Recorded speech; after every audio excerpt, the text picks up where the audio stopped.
उदयपुर और जोधपुर में जोरदार प्रदर्शन।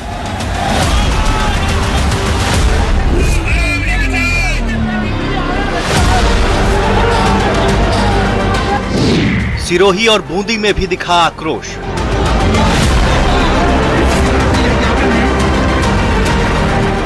अरावली पर्वतमाला पर सुप्रीम कोर्ट के फैसले के बाद लोगों का आक्रोश अलग अलग शहर में दिख रहा है।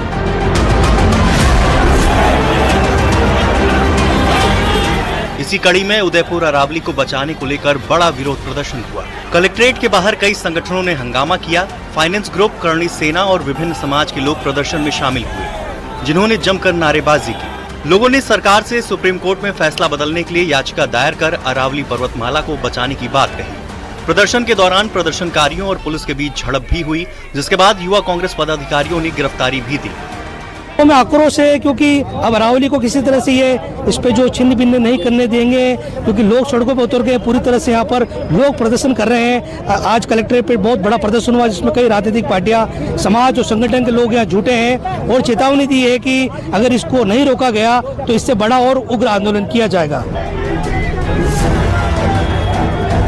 उधर जोधपुर में छात्र संगठन NSUI ने भी जिला कलेक्टर परिसर के बाहर प्रदर्शन किया।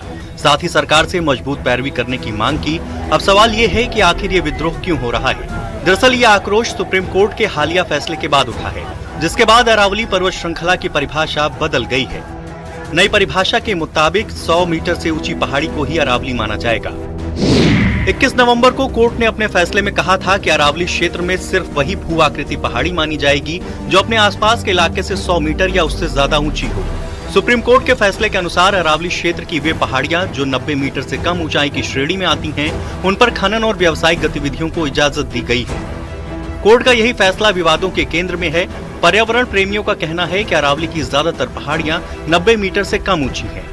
ऐसे में खनन की अनुमति से पूरी श्रृंखला पर असर पड़ सकता है। अरावली पर्वतमाला राजस्थान की पहचान, इतिहास, शौर्य और पर्यावरण की रीढ़ है, लेकिन सुप्रीम कोर्ट के एक फैसले के बाद लोगों को इसके भविष्य पर संकट की तलवार लटकती दिख रही है। कुछ लोगों ने भ्रम फैलाने की कोशिश करी, तरह तरह के झूठ और मिथ्या प्रचार किए जाने लगे। कांग्रेस के समय में जब निर्णय आते थे तो उनकी सरकार की विफलता, करप्शन, कैग रिपोर्ट में उनकी नाकामी और उनके भ्रष्टाचार के विषय में आते थे। मैंने बहुत गंभीरता से इस पूरे निर्णय को देखा है। इस बात को आपके सामने कहना चाहता हूं कि प्रधानमंत्री जी के नेतृत्व में विगत वर्षों में ग्रीन अरावली मूवमेंट को, ग्रीन अरावली के विषयों को आगे बढ़ाया गया है। कि 1% ही असुरक्षित क्यों हो? क्या गुंजाइश है क्या आज के समय में एक पेड़ काटने की भी गुंजाइश है क्या? आप पूरा जो माइंस को खोलना चाहते हैं, सबसे पहली बात। दूसरी बात, मैं फिर इस बात को खारिज करता हूं, जो मंत्री जी कह रहे हैं वो बता दें, विज्ञापन जारी कराएं कि कौन कौन सी पहाड़ियां इसके नियम की वजह से खुलेंगी, बाकी सब बैन रहेंगी। करें जारी, पता चल जाएगा 2 मिनट में। ये गुमराह किसी और को करें। विशेषज्ञों के अनुसार पिछले कुछ दशकों में अरावली का 30 से 40% क्षेत्र पहले ही क्षतिग्रस्त हो चुका है। अवैध खनन और जंगलों की कटाई से कई स्थानों पर पहाड़ियां पूरी तरह समतल कर दी गई हैं। अरावली का संकट केवल पहाड़ों का संकट नहीं, बल्कि पानी, हवा, जैव विविधता और आने वाली पीढ़ियों के अस्तित्व से जुड़ा मुद्दा बन चुका है। अरावली सिर्फ एक पर्वतमाला नहीं, राजस्थान के भूजल, हरियाली, तापमान और मौसम चक्र के लिए जीवन रेखा है। प्रदर्शनकारियों ने चेतावनी दी है, यदि संरक्षण नहीं मिला तो आने वाले वर्षों में पर्यावरण संकट विकराल हो सकता है। Bureau report, news 18 Rajasthan.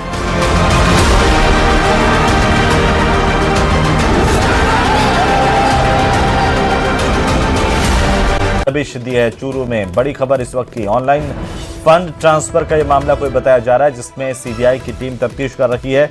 आज चूरू के सुजानगढ़ सीबीआई की टीम पहुंची और यहां पर नालियाबास और नयाबास इलाके में 2 जनों के घर पर दबिश दी गई है। ये देखिए मनसुखी निवास, यहां पर भी सीबीआई की टीम पहुंची। नयाबास और नालियाबास दोनों जगहों पर सीबीआई की टीम तफ्तीश करने के लिए पहुंची। दबिश दी है। बताया जा रहा है कि यह मामला फंड ट्रांसफर का है। ऑनलाइन फंड ट्रांसफर का मामला बताया जा रहा है। मीडिया से जांच टीमों ने दूरी बनाई। पुलिस के जवान भी एहतियात के तौर पर यहां पर तैनात रहे हैं।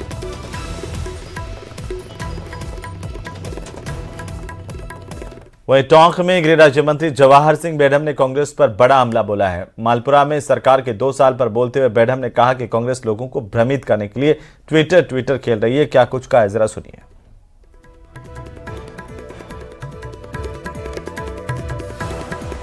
इस जनता को भ्रमित करने के लिए बिना वजह के मुद्दों को लेकर के रोजाना ट्विटर का खेल खेलते हैं, या उनकी नेताओं की आपसी प्रतिस्पर्धा। कभी माननीय डोटासरा जी बयान देते हैं तो माननीय जूली जी तुरंत देंगे, फिर माननीय अशोक गहलोत जी देंगे। तो वो अपनी उपस्थिति जनता में बना के रखना चाहते हैं। नेगेटिव पॉलिटिक्स करना उनके सोच में है।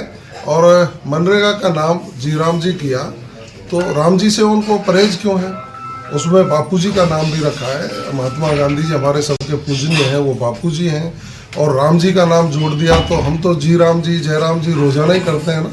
भगवान राम से उनको प्रेम नहीं है, भारतीयता से उनको प्रेम नहीं है। उनका रिमोट कंट्रोल कहीं विदेशी शक्तियों के हाथ में है। उनके माध्यम से चल करके वो राजस्थान की और देश की जनता को गुमराह करना चाहते हैं। वैसे बिहार में उनको जवाब दे दिया, करारा तमाचा उनके लगा है, तो उनका दिमाग भी आजकल भ्रमित सा लग रहा है। तो वहीं मकर संक्रांति से पहले चाइनीज मांझा एक बार फिर खतरा बनकर के सामने आया। पुलिस की कार्रवाई, बेजुबानों की जान बचाने की घटना ने इसकी गंभीरता दिखाई है।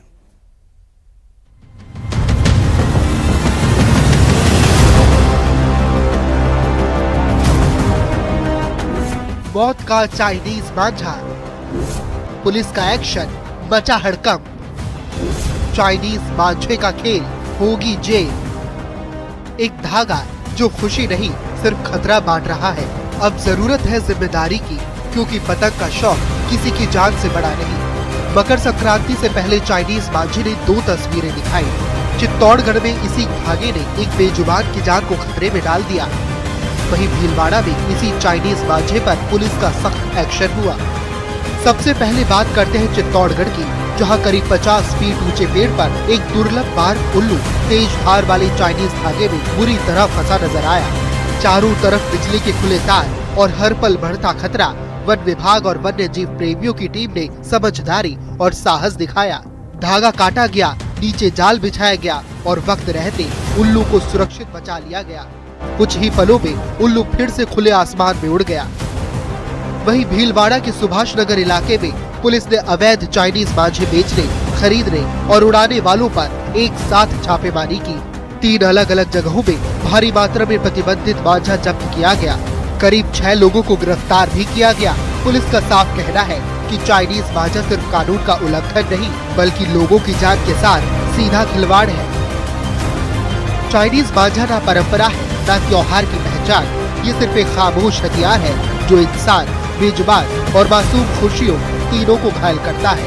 कानून अपना काम कर रहा है, अब बारी हमारी है, ताकि पतंग की डोर खुशी से जुड़े, किसी की सांस से नहीं। कार्रवाई की गई इस मौत के मांझे के खिलाफ, चाइनीज मांझे के खिलाफ एक एग्जाम्पल सेट करेगी कि आने वाले समय में जो लोग इस प्रकार का मांझा बेच रहे हैं, खरीद रहे हैं, तो कहीं ना कहीं लोगों के जीवन को, पंछियों के जीवन को, पशुओं के जीवन को खतरे में डाल रहे हैं। मकर संक्रांति पतंग का त्योहार है, तिल गुड़ का त्योहार है। इसे खुशियों से मनाएं, ना कि मौत के मांझे के साथ। वीडियो जर्नलिस्ट संगू सनाटी के साथ राहुल कौशिक, न्यूज 18। मंच से सम्राट पृथ्वीराज चौहान के खिलाफ की गई कथित आपत्तिजनक टिप्पणी पर चीता वंशी, मेहरात और चौहान समाज समेत अन्य समाज के लोगों में आक्रोश है। समाज के प्रतिनिधियों ने इस संबंध में जिला प्रशासन को ज्ञापन दिया और संबंधित व्यक्तियों के खिलाफ कार्रवाई की मांग की। कुछ कट्टरपंथी मौलवी जो सम्राट दादाश्री हमारे जो सम्राट पृथ्वीराज चौहान हैं और उनके बारे में, उनके परिवार के बारे में अभद्र भाषा का प्रयोग कर रहे हैं, शतरानियों के लिए अभद्र भाषा का प्रयोग कर रहे हैं। वो खुले तौर पर ऐसी अपमानित भाषा का प्रयोग कर रहे हैं जो मैं न्यूज़ के सामने ये बता भी नहीं सकता हूँ। उनका कहने का जो तात्पर्य आप जब वो न्यूज़ देखेंगे तो इतनी घृणित भाषा है कि कोई व्यक्ति अगर उसको सुन लेगा तो उसका खून खोल जाएगा। और इसी बीच टोंक से बड़ी खबर मिल रही है, जहां पर डीएसटी की टीम ने एक बार फिर से बड़ी कार्रवाई की है। डीएसटी की टीम की तरफ से हुक्काबाद पर बड़ी कार्रवाई की गई है।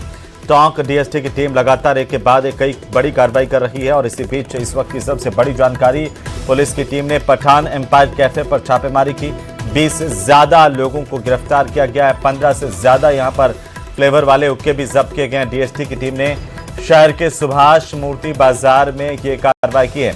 डीएसटी के प्रभारी ओम प्रकाश चौधरी और उनकी पूरी टीम ने ये बड़ी कार्रवाई की है। टोंक से बड़ी खबर, डीएसटी टीम के प्रभारी ओम प्रकाश चौधरी के नेतृत्व में डीएसटी टीम ने बड़ी कार्रवाई की। हुक्काबाद पर यहां पर कार्रवाई करते हुए 15 से ज्यादा फ्लेवर के हुक्के जब्त किए। 20 से ज्यादा लोग यहां पर डीएसटी की टीम ने गिरफ्तार किए हैं। लगातार एक के बाद एक डीएसटी की टीम कार्रवाई कर रही है।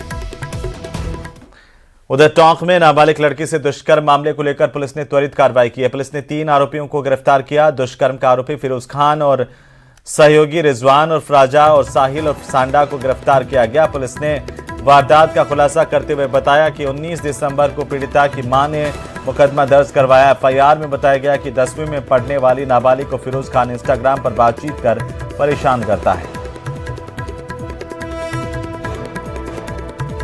परिवारियों ने एक शिकायत प्रस्तुत की कि मेरी नाबालिग पुत्री जो कि 10वीं कक्षा में पढ़ती है,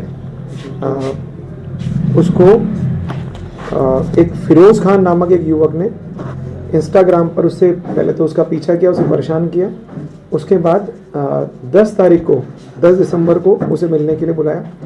जब परिवादिया की जो पुत्री ने, नाबालिग पुत्री ने मना कर दिया, तो उसने उसके फोटो वीडियो वायरल करने की धमकी दी, जिस पर वो जो नाबालिग बच्ची थी वो फिरोज खान के साथ बैठ के चली गई।